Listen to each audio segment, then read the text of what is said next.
So here we are back in Europe, earlier than expected, but yeah, given the situation in the UAE, we just felt for our family it was safer to definitely come back here.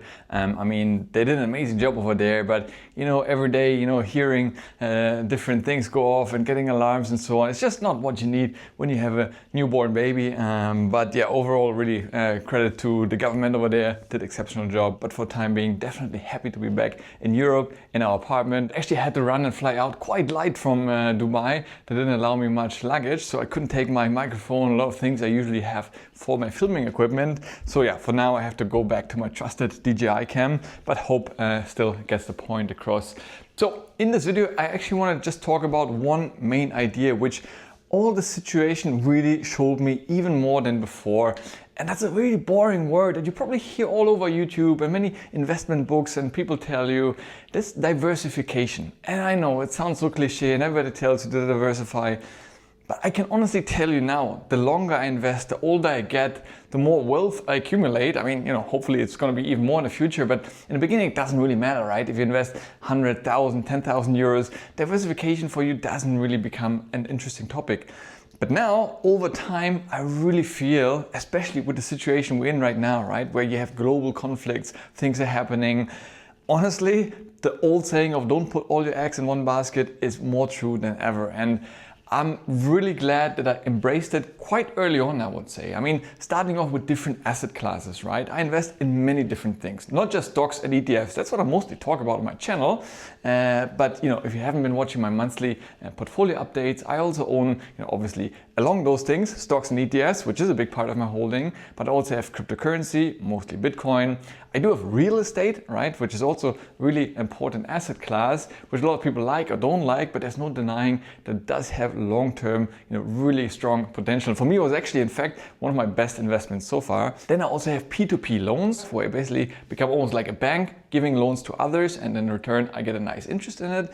And most recently, I've been really trying to build up quite a sizable cash position, because especially in the times we're in, I think having cash just gives you optionality and opportunities. Maybe it's specific stocks or ETFs that have been dropping that you've been eyeing and now is a good buying opportunity. Well, you can't do that if you don't have cash to deploy, right? Or now, especially in the UAE, if the things continue as they do, maybe real estate eventually will come down a little bit, and that could be a great opportunity to buy more real estate over there. But for that, you need cash for a down payment, right? So I really think cash gives you a lot of optionality, which I really like. But also there, in cash, it's not that I have all my money sitting in only one place. I try to have money in different currencies, mostly dollars and euros. I also have 4 different banks where I do keep my cash, right? Plus the P2P holdings, even if one goes down, which of course would be terrible, but I still have fallback options. And I've seen that again and again in many different countries. Excuse the mess, guys, I still have to unpack. I just literally came back home. But yeah, so what I want to say is, it's not about squeezing out every single drop out of each investment, right? I mean, if that was the case, I would probably have to sell some of them. But again, it's more this peace of mind. If something was to happen in a certain part of a region, I have other assets in other parts of the region, right? If one asset class is doing better, maybe stocks or ETFs at a time, then another one might be doing less good, as we've seen right now with Bitcoin, for example, right? My stocks are doing much better than my Bitcoin in recent times. Maybe that will change in the future. Who knows? It's again, nobody knows, but that way I spread my investment, I spread my net worth across different things. It's really something, honestly, the more I do it, the happier I am that I've been doing it. Yeah, like I said, even with real estate, right? I mean, I have 2 apartments over in the UAE, which I'm really happy with. They have been my best investments in terms of monetary gains from an investment so far. So that's really good. I rent them out. It still pays me a regular income. So really nice. I already appreciate a lot in value. So that's great. But at the same time, in a situation like we're in right now, I'm super happy that we have also this apartment over here in Lithuania, because I never know what will happen in a certain part of a region 5, 10, 15 years from now. And having different places in different countries, it just gives you once again a peace of mind, and whatever will happen to a part of a region, which I cannot influence, right? But I know I have also funds and money in other places of the world. So really, really important concept. I know if you're just starting off, of course, it may not resonate with you, but long term, it's really something I want you to think about and really actively work on. I mean, look at this, guys. Hear the sound of the birds? It's just absolutely lovely. So peaceful over here. And yeah, really, really been enjoying it. The fresh air is just incredible. absolutely nice. Like really such a nice place to forget about the world, what's happening. Like you're really disconnected here. So I really love that. It's so peaceful, so nice. So definitely happy to be here. We'll stay here for, I don't know how long it takes. I mean, we're hoping to go back to Dubai, of course, before the heat starts. So we'll see. Depends on the situation, how things unfold over there. I mean, we still have a lot of friends who are back there and they feel safe. And again, they are doing an excellent job over there.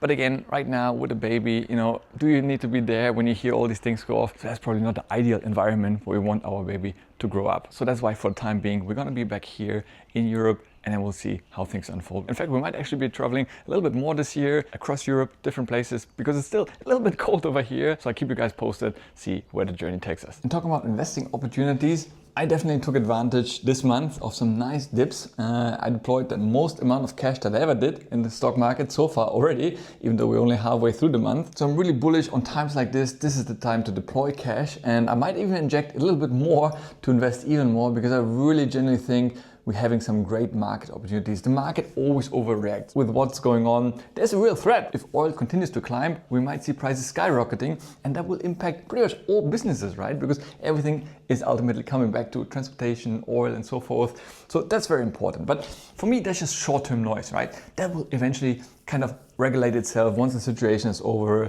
I think it will be so. It might take 1 week, 2 weeks, 1 month, 2 months, whatever it takes, but it's not going to be years, at least in my opinion. So for me, that's why I'll continue to buy. And if you've been following my portfolio, I'm really quite bullish long-term on AI and compute. And recently I saw a nice interview by the CEO of NVIDIA, Jensen, really smart guy, of the most valuable company in the world. So the guy probably has an idea of what he's talking about. And I really liked what he's saying. First, he said, compute equals revenue, right? That's on a company level, right? The more compute, processing power, intelligence, raw intelligence from your computers, machines you basically have, that equates to more revenue. Makes sense, absolutely. And then he took it one step further, saying compute equals GDP, right? Gross domestic product, the total output of a country, which makes sense, right? The more companies in the country generate in revenue, that basically translates into higher GDP. And I think it's just such a simple yet super powerful concept. I haven't really thought about it, right? I knew AI was important for the future and compute as such, but it essentially represents the GDP of the future. And that just tells me one thing. If countries want to compete and grow their GDP in the future, what they have to do? They have to get more compute, raw computing power, which basically is what NVIDIA is selling and many other companies that I'm investing in. You need that in order to be competitive. Of course, you need other things as well. Infrastructure, energy, no question about it. Without energy, you can't have compute. I definitely get it. But on the flip side, you can have all the energy in the world, and we've seen some countries in the Middle East which are really energy rich, but they have not invested so much into compute.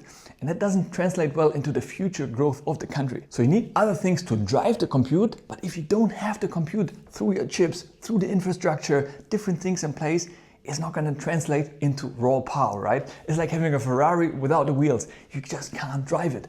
And I think it's really such a smart idea. And for me, that's why when I see, right now, some of the stocks that I invested in, they're dropping. And of course, it's painful to see, right? I had days when my portfolio dropped by, I think the highest was like 18,000 in a day or something. Yeah, it's painful. But at the same time, why do I worry about daily fluctuations? Because I also had days where it grew by $18,000 or even $20,000, right? But I'm a long-term investor. So yes, I check in with my portfolio regularly, probably more than I should be. But long-term, I see what am I investing in and where those investments headed. And I just, again, can't see a world where we're going to have less computing needs and compute requirements than we have today. If anything, it's only going to be more and more.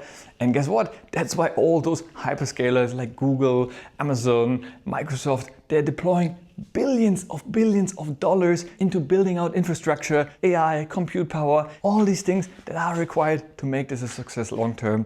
And that's why I'm still really confident in my investment thesis and strategy of really going after that heavily, doubling down, while at the same time, as I always say, I don't put all my money in there, right? Otherwise, I would be selling all my ETFs right now, or Bitcoin even, and put it all in there.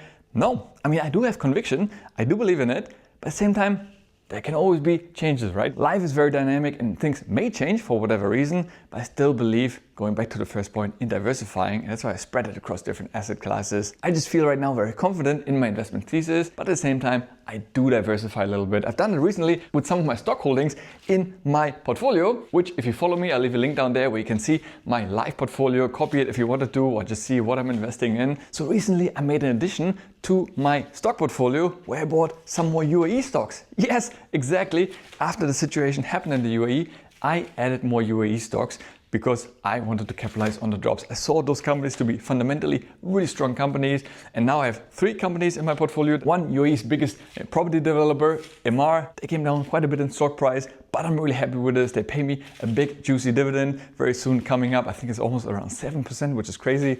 Then I have the biggest phone operator in the country and now also expanding into other countries called E&, really nice company. Also pays me around, I think, 4.5% dividend.